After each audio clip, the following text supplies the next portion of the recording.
मुझे बनानी पड़ी ना आप लोगों को।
जी, अस्सलाम वालेकुम। काइंडली प्लीज कंफर्म कर दें अगर सबको आवाज आ रही है मेरी। और आ रही है तो मैंने शीट का लिंक जो है वो पेस्ट किया है, मैं वापस पेस्ट करता हूँ अगर कोई किसी को बेनिफिट नहीं हो। और आप शीट के अंदर जो है काइंडली अपने जिसके भी जो भी क्वेश्चंस हैं वो इसके अंदर इनपुट कर दें, और ताकि मैं सिक्वेंशली उनको आंसर कर सकूं। आज का हमारा बूट कैंप सेशन ही है Q&A का, और जिसके अंदर हम लोग मल्टीपल जो Q&A रिलेटेड क्वेश्चंस हैं, आप लोगों की जो भी वीकली या बाई वीकली जो क्वेरीज आपके पास इकट्ठी हो जाती हैं तो आप वो पूछ सकते हैं। ठीक है, तो लिंक मैंने वापस आई थिंक पेस्ट कर दिया था। यस, मैंने वापस पेस्ट कर दिया है। जिसके जो क्वेश्चंस हैं वो पूछ लें और देख लें। 5 मिनट और वेट कर लेते हैं, किसी के पास जमा हो जाते हैं क्वेश्चंस या कोई ऐसी चीज जो उनके जहन में घूम रही हो कुछ टाइम से, या किसी चीज के ऊपर फंस रहे हो, so they can ask those questions and we can address दोस।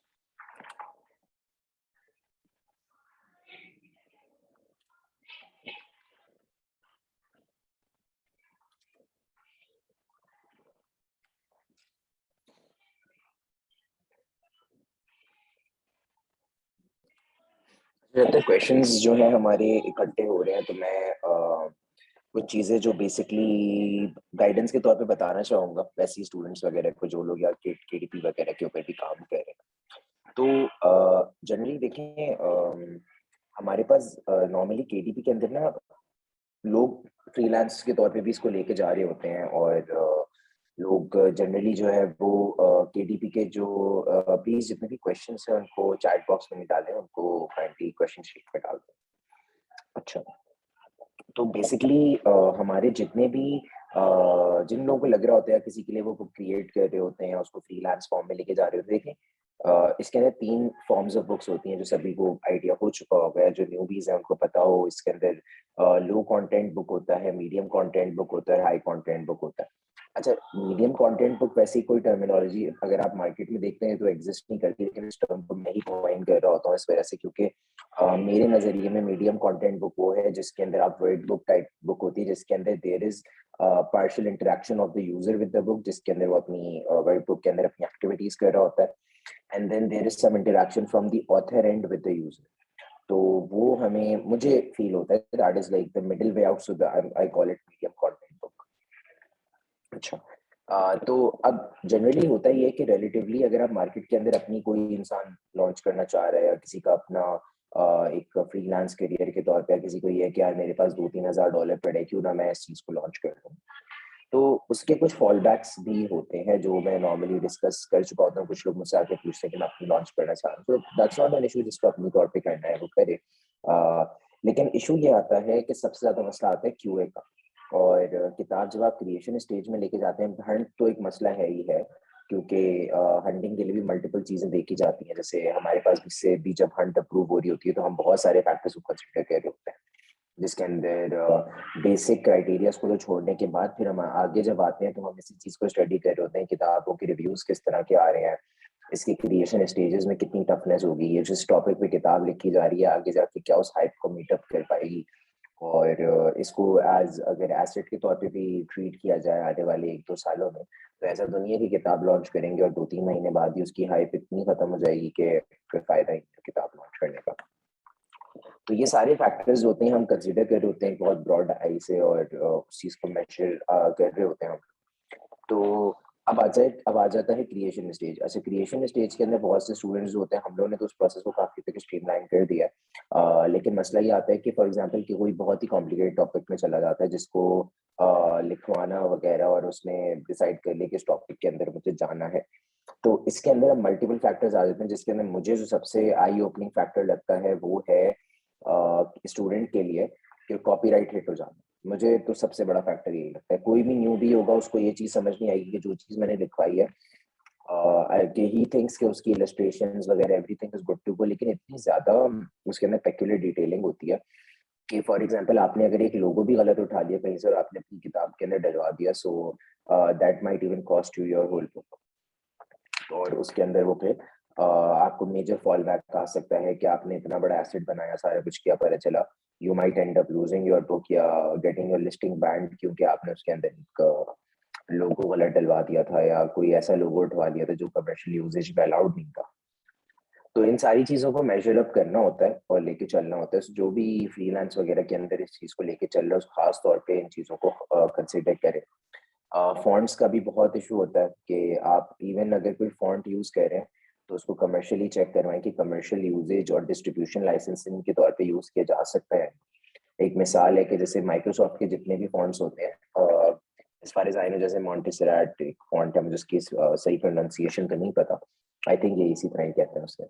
तो जो जेनेरिक फॉन्ट्स हैं माइक्रोसॉफ्ट के, ये फॉन्ट्स अलाउड होते हैं, आप ये यूज कर सकते हैं। They can even be use for distribution based purposes, कि मैं एक किताब प्रिंट करवा के उसमें यूज करके, डिस्ट्रीब्यूशन पर्पस क्या होता है कि मैं किताब को जो है वो प्रिंट करवा के मार्केट के अंदर यूज कर सकता हूँ और उसको सेलिंग में यूज कर सकता हूँ। और एक होता है इंडिविजुअल पर्पस, यही होता है कि भाई मैंने अपनी सिर्फ अपनी यूजेज के लिए एक चीज रखी है या छोटे लेवल पे यूज कर रहा हूँ अपनी छोटी सी कम्युनिटी के अंदर, लेकिन वंस यू स्टार्ट सेलिंग और making money out of it, it turns into commercial purpose. तो उसकी लाइसेंसिंग को खास तौर पे एक एक चीज के लिए चेक करना बहुत जरूरी होता है, otherwise it might come and bite you in the back. तो मैं जरा क्वेश्चंस भी देख लेता हूँ। अच्छा, नेक्स्ट स्टेज में फिर जब लॉन्चिंग वाला स्टेज आता है, that again is like a very huge thing, क्योंकि मैंने पास्ट में देखा है लोग काम वगैरह कर रहे होते हैं, देखिए चलती हुई लिस्टिंग्स के ऊपर काम किया जा सकता है या किसी अच्छे ऑथर की लिस्टिंग के ऊपर काम किया जा सकता है, that's not a very very big deal to be very honest. लेकिन जब आप बेसिकली अपनी लिस्टिंग वगैरह को जो बना रहे होते हैं और आप जब स्टार्ट से स्क्रैच से लेके चल रहे होते हैं, so it involves a lot of efforts involve in it, क्योंकि वही बात है कि आपका कंटेंट अच्छा होना चाहिए, आपका कंटेंट ही सिक्योर, अब वो आपने सिक्योर कर लिया, वहां से आप बिल्कुल फुल फ्लेज हो गए हैं। अब आपको मेहनत करनी है अपनी लिस्टिंग के ऊपर and keeping the budgets in mind के मेरी पीपीसी जो है उसको मैं ट्रिकलिंग्स की तरह, वो डिफरेंट स्ट्रैटेजीज है, उसको हम निश वाइज लेके चलते हैं। मैं उस डिबेट में या उस कॉन्वर्सेशन नहीं जाऊंगा कि उसकी एग्जैक्ट लॉन्चिंग स्ट्रैटेजीज क्या होती है और निश टू निश हम चेंज करते हैं। लेकिन पॉइंट बीइंग के if people think the launching strategy is too damn simple के हम बस किताब बनवा लें, बस लॉन्च कर दें, बस इजी सीन है, so no we don't go with that. जैसे आपने मल्टीपल जो लोग कंटेंट बुक्स वाले लोग होते हैं उनका ये आर्गुमेंट होता है कि जो गोरे हैं या जो डिफरेंट है उन्होंने 200 किताबें पब्लिश की नहीं और 200 में से उनकी टारगेट होता है कि कोई 2 या 3 चल जाए। So no, quality over quantity every time. आप 4 किताबें पब्लिश करें, 3 किताबें पब्लिश करें, लेकिन you make a pretty good deal out of those 3 books कि आपको पता हो कि the content itself is very good. इस चीज को आप किस तरीके से और ड्राई डाउन कर सकते हैं कि जब आप बुक हंटिंग कर रहे होते हैं तो टारगेट कंपेटिटर्स को ढूंढते हुए, अगर आप टारगेट कंपेटिटर्स के सेशन में जाएंगे तो आपको वहां से वो बात मिल जाएगी जो मैं समझाना चाह रहा हूँ कि टारगेट कंपेटिटर्स की जब आप किताबों के पीछे जाएंगे तो हम जब कहते हैं ऑथर डोमिनेंसी का फैक्टर ना हो, तो ये बेसिकली सबसे आइडियल क्राइटेरिया क्या है कि जिसके अंदर ऑथर ने सिर्फ एक किताब अपनी पूरी लाइफ स्पैन में डाली। हमें देखते ही नॉर्मली उन केसेस में समझ आ जाता है कि ये वो शख्सियत है जिसने बस एक केडीपी को एज बिजनेस ट्रीट किया और उसने जो है वो किताब कहीं से लिखवाई। यूजुअल केसेस में बात कर रहा हूँ, बहुत से ऐसे केसेस भी होते हैं कि बहुत ही अवार्ड विनिंग ऑथर होता है, उसे पता होता है कि किताब लॉन्च कर रहा है वो, और उसके पीछे आपको बहुत बड़ी प्रिंटिंग प्रेस इन्वॉल्व होती है, तो वो एक अलग केस होता है। Generally I am talking about ideally कोई हमारे टाइप का बंदा इंडी ऑथर या क्रिश्चियन ऑथर जैसा भी कहते हैं। तो अगर उस टाइप के मामलात हैं तो फिर उस वो हमारे एक आइडियल सिनेरियो होता है जिसका हम मिसाल लेके हम भी खुद कुछ ऐसा ही करना चाह रहे होते हैं। ठीक है, तो ये बेसिकली पॉइंट है जिसको मैं लेके चलना चाह रहा होता हूँ। और अक्सर मुझे ये सवाल बहुत मिलता है कि क्यों ना मैं 200 किताबें, क्यों ना मैं 300 किताबें लॉन्च कर दूं। Whenever I see royalties of people kicking in, तो मैं देख रहा होता हूँ ऊपर उनके बार के अंदर 164 बुक्स पब्लिश। आप मुझे ये बताएं कि इन 164 बुक्स पब्लिश के अंदर, this is something that I really think कि वो उन 164 बुक्स के अंदर कितनी क्यूए, कितनी क्वालिटी एश्योरेंस हुई भी होगी उसके अंदर, और कितनी जगह आप गारंटी ले सकते हैं कि this book is not infringing the copyright, this book is not, absolutely not infringing any bounds of copyrights. 164 किताबें आपने बनाई हैं। If you are taking care queuing every book, तो इसका मतलब तो यही है कि you have spent a lot of money, a lot of time, possibly maybe years over this. But I know कि वो किस तरीके से काम करते हैं, वो दिन की 15-15 बुक्स पब्लिश कर रहे होते हैं। सो वी ऑल नो कि वो बहुत सारे बाउंड्स को स्टेप इन कर रहे होते हैं और उसके ऊपर it might prove fatal for the whole listing, for the whole account, और हम उस चीज में नहीं जाते। So yeah, if anyone wants to do it personally, they can. Like this is the main reason that we do not do it, because we want to take the security of the account very seriously. अल्लाह ना करे किसी भी case के अंदर अगर ऐसा मसला आ गया कि आपका अकाउंट जो है वो बेसिकली सीज हो जाता है इसकी वजह से, that means you are losing a big asset.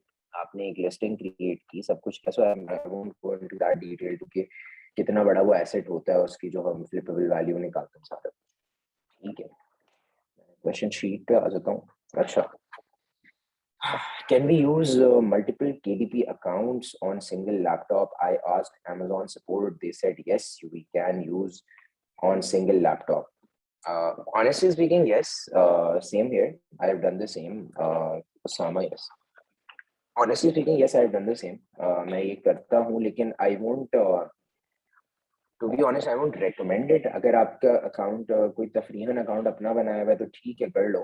लेकिन वही मैंने जैसे बात कही कि हम अकाउंट सिक्योरिटी को बहुत सीरियस लेते हैं, and considering an opinion of Rajesh, मैं थोड़ा सा यहाँ पे स्केप्टिकल होऊंगा, क्योंकि मैंने कुछ अपनी पर्सनल रिसर्च पे फॉर्म्स पढ़े हैं जिसके अंदर जो गोरे हैं वो आर बेसिकली इन यूएस। मतलब आप खुद कंपेयर करें कि Pakistan versus US. If someone is having 3 accounts in US, that should have much more security wise preference गोरों के लिए, गोरों के लिहाज से। लेकिन I read stories on the KDP community where गोराज वर टेलिंग कि हमने एक ही आईपी से 2-3 अकाउंट्स खोले and then we ended up having issues with Amazon. तो पॉइंट बीइंग के खोल सकते हैं, लेकिन वही बात है कि अगर तफरीहन लिस्टिंग यूज कर रहे हो आप तो ठीक है, मतलब एक्सपेरिमेंटल है कि एक अकाउंट अपनी बहन के नाम पे बना दिया, एक अकाउंट किसी दोस्त का अकाउंट है जिसके ऊपर आप सिर्फ ट्रायल्स कर रहे हैं, तो ठीक है, fine, maybe you can afford losing it. But for example you are launching a whole Amazon listing. For example कोई बूट कैंप स्टूडेंट मेरे पास आ रहे हैं, he is putting in $8,000 to $9,000 of investment, तो नो, आई एम सॉरी, मैं उसके अंदर यही बोलूंगा कि no, we won't take that risk, we will go with a VPS से एक्सेस करेंगे, दैट इज इट. हमें नहीं पता कि कभी Amazon की पॉलिसी या बहुत स्ट्रिक्टनेस इसके ऊपर आ जाए, you might land locking your account, Amazon की तरफ से मेल आ जाए. सो या, I think this might clear your answer. कि तफरीहन अकाउंट है, कर लो, मसला नहीं है, 4-5 भी खोल के रखोगे कुछ भी नहीं होता, लेकिन don't risk your major account जिसके ऊपर $8-9 हज़ार की लॉन्च कर रहे हो. Yes. अच्छा, who is the best hunter in bootcamp Kindle? Please suggest some names. I typically we are not allowed to endorse people and tell के कौन hunter है या कौन है, because I really don't know. मुझे नहीं पता कि who you might end up paying or who might do a good job. So you need to find this out on your own. We don't endorse anyone and we are not allowed to do that. So yeah, that is a pickle. Like I told you before, पहले भी आपके questions आते रहे. So yeah, ये तो आपको research खुद से करनी पड़ेगी, एंड यहाँ पे आपकी अपनी इंफॉर्मेशन होनी चाहिए इसके अंदर. Like the sessions are there, so you need to assess the person according to your understandings to if the person is good enough for hunt or not, and then you can obviously find people. आपको पता ही है कि boot camp groups के अंदर किस तरीके से hunters different ढूंढे जाते हैं. So yeah, you can do that, but we are not allowed to endorse anyone. और वो ज्यादती वाली बात हो जाती है कि there might be someone who I don't know who might be a very good hunter too, and अच्छी बात नहीं है इस तरीके से करना. Please arrange a session where you hunt few books for us. Here I do have basically live hunting. हम लोग जनरली नॉर्म पीएल के अंदर भी यही होता है कि आपको जो सेशंस मिल जाते हैं उन सेशंस के ऊपर, जैसे मैंने, आप मेरा या तो फिर रिवर्स हंटिंग वाला सेशन देख लो, उसमें I have already hunted a book, but वही बात है, you follow the steps and you hunt a book. मतलब अब इसके अंदर मुझे टेस्ट तो नहीं करना चाह रहे हो कि मुझे आता है नहीं आता है. तो फिगर नहीं करो यार, मैं हंट कर लेता हूँ, थोड़ी बहुत अच्छी कर लेता हूँ. सो लेकिन ये है कि आई थिंक कि the sessions which are there regarding hunting, they are enough to hunt the books. ठीक है, और कभी हुआ तो मैं बिल्कुल एक आध सेशन रख दूंगा, उसके अंदर I will live Hunt a book for you. लेकिन वही बात है कि मुझे पता है वो बुक में हंट करूंगा भी तो फायदा नहीं है, सभी उसके ऊपर लपक जाएंगे, आ जाएंगे, तो and then obviously it takes time to hunt. कभी कभी, जैसे for example in my case I will just tell you, कभी कभी when I'm having some very good days, जैसे past में मैंने last month hunts की थी, so I found books within 3 hunts की थी, तीनों मुझे 10-10 मिनट में मिली थी, और मेरा उससे लास्ट मंथ जो था उसमें मुझे 2-3 दिन भी नहीं मिली थी.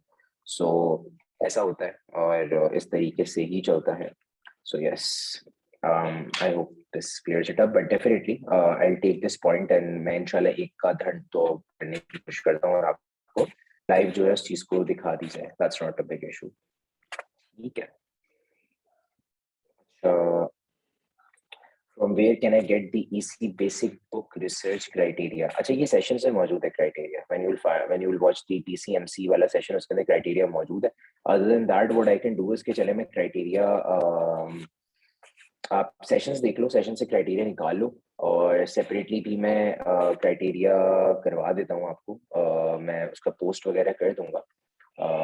अच्छा, हम लोगों ने असल में क्राइटेरिया अलग से इसलिए डालता because we want people to see the session, और वहां से वो एक्सट्रैक्ट करें सारी डिटेल्स. उसके अंदर क्राइटेरिया लिखा हुआ आता है, लेकिन we want people to see the sessions because this has happened before too, के people actually do not watch the sessions and then they end up finding products पे क्राइटेरिया देख देख के उसमें निकाल रहे होते हैं, and then they do not understand the gist of how to hunt a book, and then it becomes trouble for them. वो कहते हैं एक तो रिजेक्ट हुए जा रही है, एक तो रिजेक्ट हुए जा रही है, and then we say to them again कि भाई आप सेशन देख लें, सेशन के अंदर सारी चीजें मेंशन हैं जो आपने कवर ही नहीं की। ये कुछ पोर्शंस हैं, ये कुछ पार्ट्स हैं, इसको बिल्कुल पीएल पे ना जोड़ें। पीएल की तरह की हंट हो सकती है क्राइटेरिया वाइज, लेकिन उसको बिल्कुल उससे ना जोड़ें। कुछ फैक्टर्स होते हैं जो कंसीडर करने होते हैं। So I hope yeah that clears your point too. तो क्राइटेरिया वहां से निकालना है टीसीएमसी से। बाकी मैं इंशाल्लाह एक और काम करूंगा कि मैं बूट कैंप के अंदर भी पोस्ट कर दूंगा separately just for if one book is going good, so when we launch a new book, to be honest, if one book is going good, then we can even go for cross market and cross market के अंदर उसी book के अंदर भी जा सकते हैं अगर उसकी दूसरी मार्केट के अंदर अच्छी डिमांड आ रही है। और सेकंड केसेस के अगर उसकी निश एक्सपेंशन करनी है, हॉरिजॉन्टल एक्सपेंशन या वर्टिकल एक्सपेंशन करनी है, तो उसके लिए आप generally for example you hit the break evens, या ब्रेक इवन्स नहीं बोलूं तो you know you are earning handsome amount of profits now, और रिटर्न आना शुरू हो गया है। सो रिटर्न आने के 3 मंथ्स बाद यू बेसिकली डिसाइड के करना क्या है। और अगर स्टार्टिंग से ही मतलब फॉर एग्जांपल ट्रेजेक्ट्री होती है ना हर प्रोजेक्ट लाइन की, तो आपको ट्रेजेक्ट्री से अंदाजा हो जाता है कि this is going a big hit and it's gonna get profits in the next 3 months.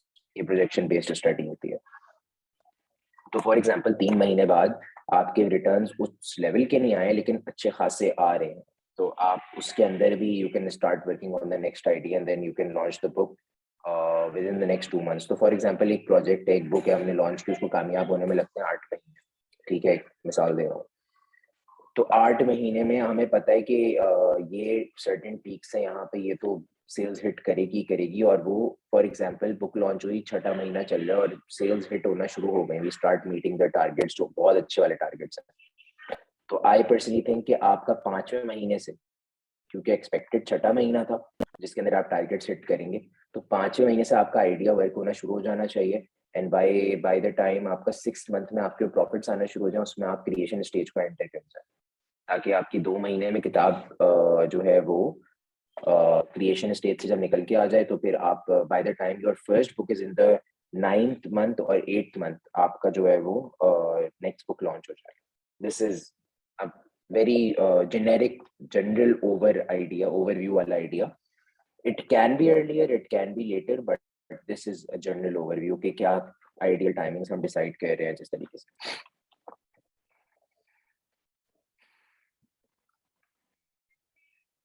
How much time is required to launch a book means a total homework before launching the book, like writing, designing, and so on. Like writing, designing, and so on. यार देखो, जैसे Hunt का जो है एक रख लेते हैं, हंट का एक पीरियड के 3 महीने लगते हैं हंट में, या 2 महीने लगते हैं हंट में। 2 महीने हो गए हंट में, 2 महीने हो गए क्रिएशन में, और यस ये क्या था, like writing designing 2 months, writing designing 2 months. हमने जितना प्रोसेस स्ट्रीमलाइन कर दिया, it would have taken 4 months, लेकिन आप जरा एक सेशन देखिएगा जो मैंने लास्ट आई थिंक 2 क्रिएशन का सेशन था, वो आप क्रिएशन में जाके चेक करिएगा, और लाइव में भी वो सेशन मैंने किया हुआ, तो लाइव का सेशन देख लें पूरा। उसके अंदर मैंने पूरा एजाइल मेथोडोलॉजी के नाम से था, वो आप जरा देख लीजिएगा। उस सेशन का मकसद यही था कि हम लॉन्च 333 और 111 स्टेज को साथ लेके चल रहे होते हैं। So ideally it takes around 2.5 months. 2.5 months में आप लॉन्चिंग को भी रेडी अप करके पहुंचे हुए हो जाने चाहिए। so, जनरली अगर 2 महीने में हंट की है और क्रिएशन स्टेज वगैरह सब कुछ लगा रहे हो आप, so it should take around 4.5 months. 4.5 months एक अच्छा टाइम है जिसके अंदर ठीक है भाई, आ जाओ लॉन्च कर देते हैं। और आई थिंक अगर आप ब्रेक डाउन की बात करो तो यार देखो, हम लोगों ने इस प्रोसेस को इसी तरीके से स्ट्रीमलाइन किया था कि जब किताब लिखने में चली जाए, राइटिंग में चली जाए, तो राइटिंग के साथ साथ फिर आपकी पीछे डिजाइनिंग शुरू हो जाए। तो writing is the most time taking process. या अगर थोड़ी सी बच्चों वाली किताब है, जैसे मैं पहले भी ये चीज एक्सप्लेन कर चुका हूँ, जिसके अंदर इलस्ट्रेशन पे ज्यादा काम होना है, तो वहां पे राइटिंग का टाइम सिर्फ 20% 15% हो जाएगा। फिर वो सारा टाइम जो रेस्ट होता है, 80% 85% time of the creation stage है, that will go into the designing phase. कि इलस्ट्रेटर उसके अंदर डिफरेंट चीजें डाल रहा है, आपका जो इलस्ट्रेटर होगा, डिजाइनर जो भी होगा, तो वो पूरी बुक के लिहाज से जो है वो इलस्ट्रेशंस डालेगा, सारा कुछ काम करेगा। So in this particular case, you will have much more time spent on the designing of the book. और writing और designing both are part of the 333 stage. तो 333 stage will be taking 2 to 2.5 months, और इसी 2.5 months के span के अंदर एक मिसाल लेता हूँ कि 333 स्टेज है, 333 स्टेज 2.5 मंथ्स में कंप्लीट हो रहा है। पहला महीना आपका वो महीना होगा जिसके अंदर आप लगे हुए हो अपना राइट रिसोर्सेज को हैंडल करके अपनी किताब पहुंचाने में, सारा कुछ करने में, जो कि 222 का काम होता है। आपने वो हैंड ओवर कर दिया, सब कुछ कर दिया, वो सारी चीज अपनी स्ट्रीमलाइन होने में चली गई, तो फॉर एग्जांपल आपको इस टास्क में 20 दिन लगा। अब आपके पास कंसिडरिंग के हमने यहाँ से काउंट किया है 2.5 महीने। 2.5 महीने कितने दिन होते हैं? 60 और तकरीबन 15, 75 डेज। 75 में से 20 दिन चले गए, कितने हो गए? 55 डेज जो बचे हैं।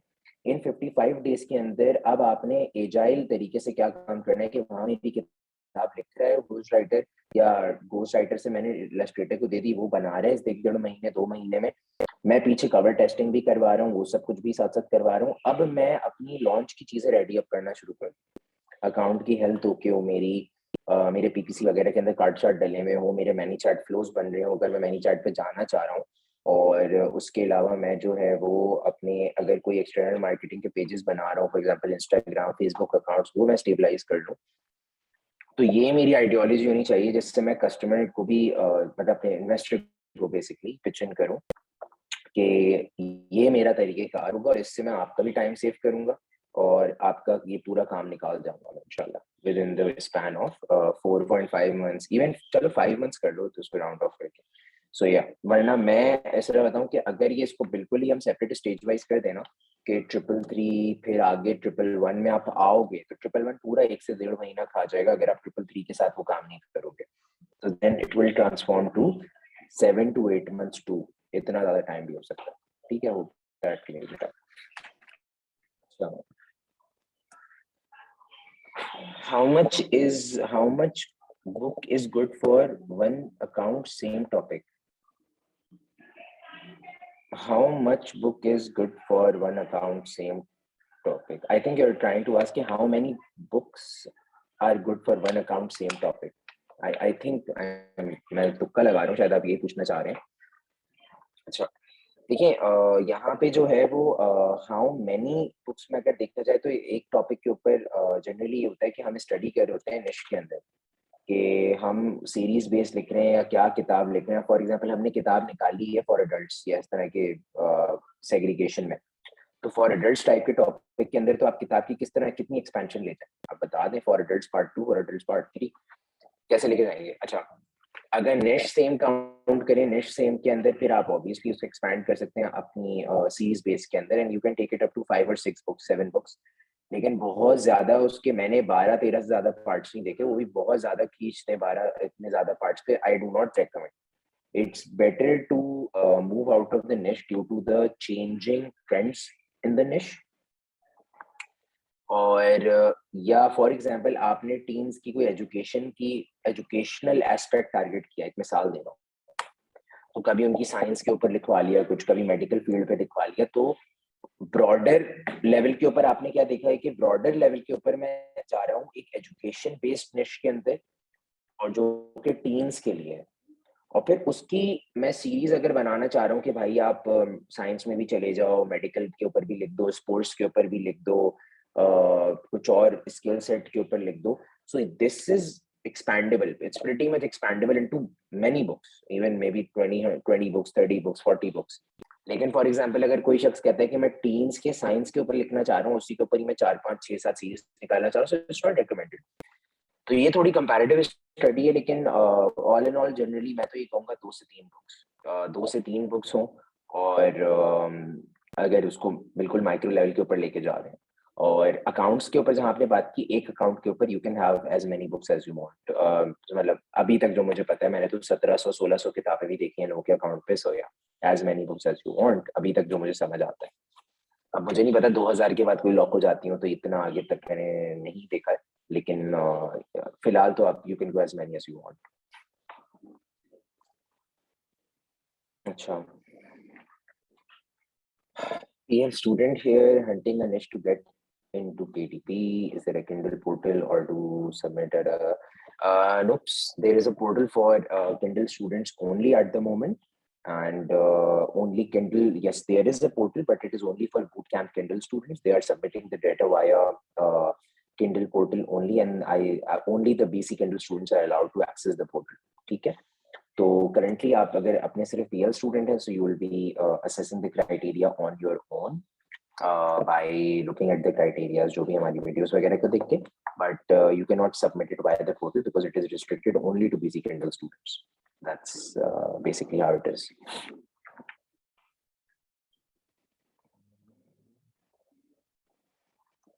Is it good strategy to build a website on book like we build site for PL?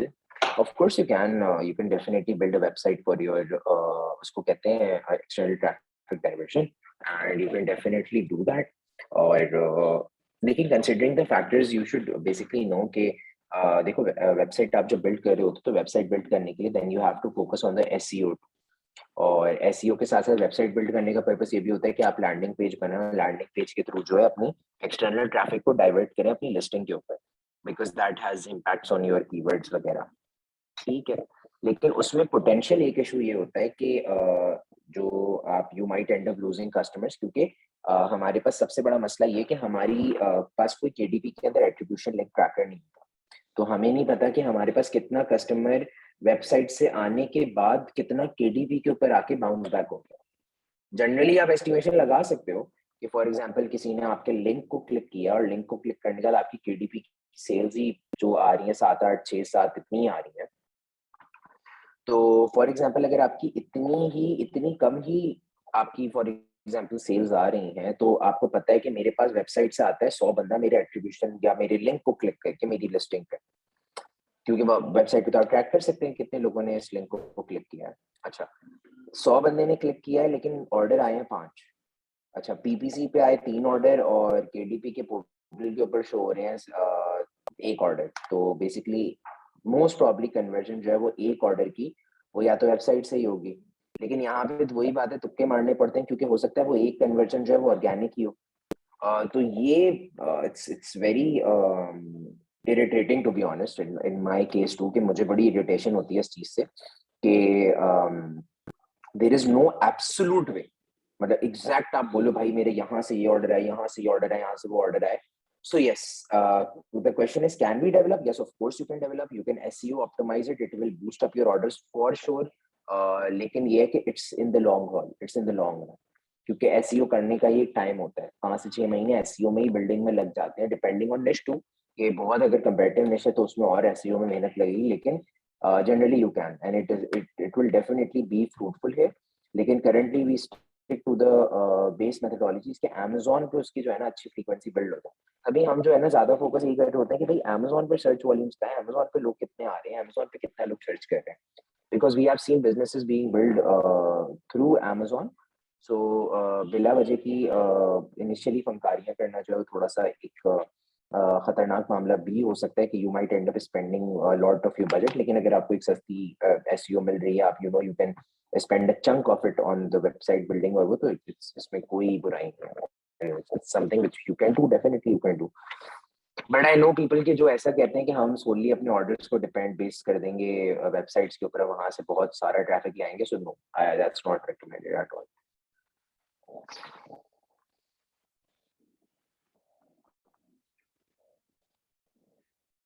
What's the sweet spot in terms of profit?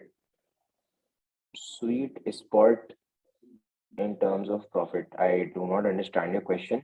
If you're asking about margins, तो margins में बता सकता हूँ कि margins जो हैं वो इस तरीके के होते हैं कि आपके पास basically margins 25%, 30%, 32%, 35%, and in the cases of books which are of high content, उनकी pricing होती है around $15, $16, $17, and these high content books are basically black and white general cases में, so उसमें profit margins बहुत high चले जाते हैं, you can have 42% profit margin, that is absolutely amazing, और उससे आपकी PPC का भी बड़े मामलात हल हो जाते हैं। लेकिन इस केस के अंदर मैं यही बात कहूंगा कि जनरली जो प्रॉफिट मार्जिन होते हैं वो 25 से 30% ही होते हैं, जो मैंने, क्योंकि कॉम्पिटिशन्स भी होते हैं डिफरेंट निशेस के अंदर, तो इसके बीच में बेस करता है। अच्छा, अगली बात के ऊपर आते हैं तो इसके अंदर मैं अगर इसके अंदर फर्दर समझने की कोशिश करूँ कि आई थिंक अगर आप ये बात बोलना चाह रहे हैं कि वो क्या स्वीट स्पॉट है जहाँ पे मुझे लगे कि मैं प्रॉफिटेबल हूँ, अगर आप ये सवाल पूछ रहे हैं, तो उस सवाल का मकसद ये है, उस सवाल का उसमें हम बेसिकली ये निकाल रहे होते हैं कि फॉर एग्जांपल हमारे अब वैसे इसके अंदर लिस्टिंग असेसमेंट हम करते हैं, इसके अंदर मैं बहुत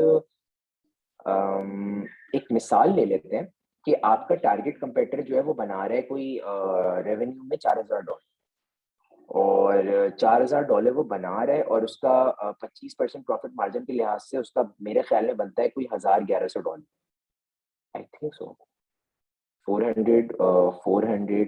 एंड 200 $1000 एग्जैक्टली। तो $1000 इज हिज प्रॉफिट। ठीक है, अब एक मिसाल है कि आपको आपकी प्रोडक्ट भी somewhat starts making a profit of $400 to $500 a month and I am talking about net profit. आपकी एडवर्टाइजमेंट भी माइनस हो जाए, वो सारा कुछ हो जाए, तो बहुत ही जबरदस्त सीन है। And to be very honest, अगर इनिशियली इन्वेस्टमेंट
हाँ सॉरी गाइस, नेट ड्रॉप हो गया था मेरा।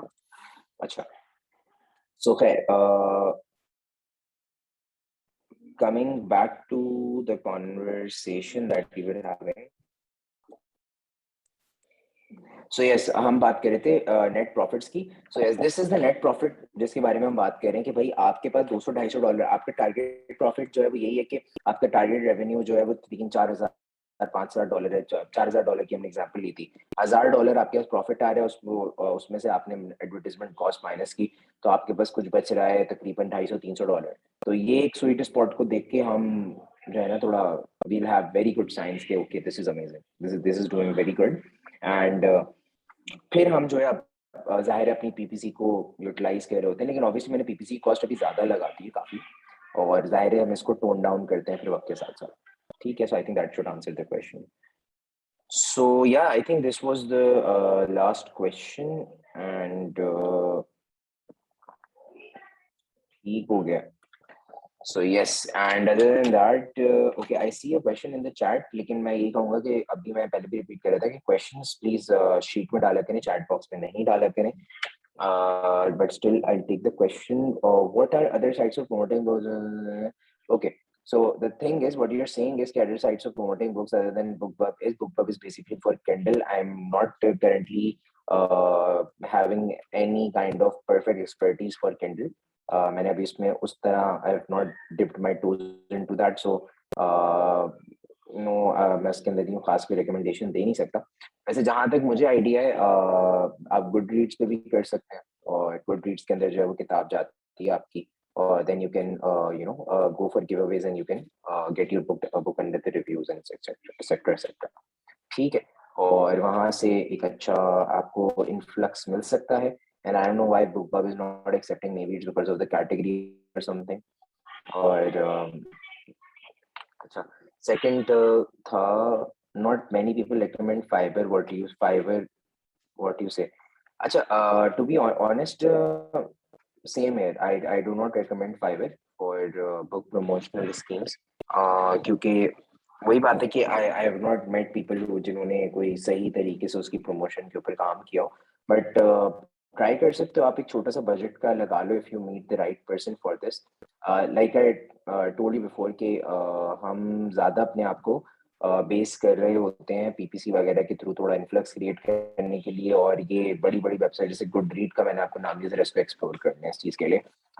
It works good for people who want to market their books. और अब देन अगेन निश मुझे नहीं पता क्या है, आई थिंक जो भी होगा किंडल बेस्ड, लेकिन उससे आप कर सकते हैं.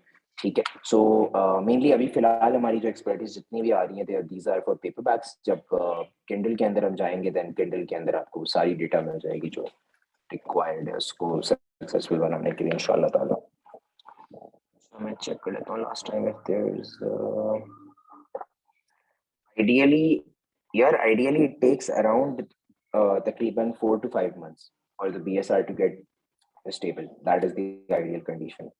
There are books which I have seen who got stable within 1 month and were 2 months, but let's not stay in a dreamland where जब जहाँ 1-2 महीने हुए और ऐसा नहीं हुआ तो उसके बाद जो है आपका बेसिकली ये करने के बाद आपको लगे कि ये तो किताब जो है it's going down the drain.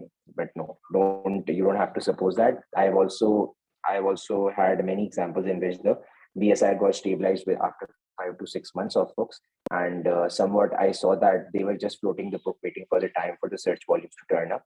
और जैसे ही search volumes increase हुए उन्होंने अपनी किताब को pump किया और उसके बाद वो भी उसके पीपीसी का पुश किया जैसे भी उस तरीके से उन्होंने जो स्ट्रैटेजी लगाई होगी, उसके बाद जो है उनकी किताब स्टेबलाइज हुए अपने बीएसआर के ऊपर. सो या I have seen these strategies too, but generally 5 to 6 months का टाइम होना चाहिए for the BSR to get stabilised. ठीक है, अच्छा जी. So yeah, I think that was the last question, and yeah, so that is it for the session, and yeah, so it was nice having you guys here, and inshallah ताला हम लोग फिर अपने next session के अंदर जो है वो further questions लेंगे सारे. Should we start thank you for the prompt, Jazakallah khair. Should we start launching within the same niche side by side? Same niche side by side? No, I don't think it's recommended because we want to see and assess the responses currently on the book which is currently going on. So it's better to invest अगर इंसान के पास पैसे हैं, so it's better to invest in some other niche rather than going in the same niche, because a person is not aware whether how it's going to turn up. And once you start seeing the results, but somehow you see the book going down the drain due to bad reviews, then it's better to launch another book in the same niche. That's fine. But if you haven't gotten the results in the same niche, or abhi aapki kitab ek launch hui hai, so why would you put your money in the same niche without seeing the results of that book coming in? So I would rather suggest that it's better to be in the same niche and look for the results. And if you are willing to invest money, then it's better to go in some other niche and try out the luck there, because वो ज़्यादा beneficial रहेगा बजाय इसके कि same niche पे पता चला दोनों में investments आए होंगे. So before seeing the results, बात सारी है. So yes, I would recommend to wait for the results. Yeah. So yeah, that is it. I think all time taking. Yes, that is it for the questions. And thank you so much, guys. It was so nice having you here in the session. And inshallah, we will see you guys in the next bi-weekly session. Jazakallah khair.